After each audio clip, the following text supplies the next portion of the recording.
Hi everyone, welcome! Today I have Bang Olufsen Beoplay H7 headphones and I'm going to show you how can you easily set audio device type on your iOS device. At first we have to scroll down to our control panel, then we have to hold everything on Bluetooth twice. Now we have to go into Bluetooth settings. Now as you can see we are connected with our headphones.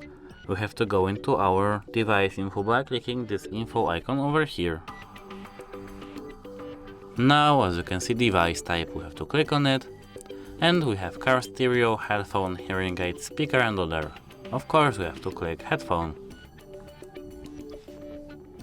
That's it, hope it helps you, goodbye.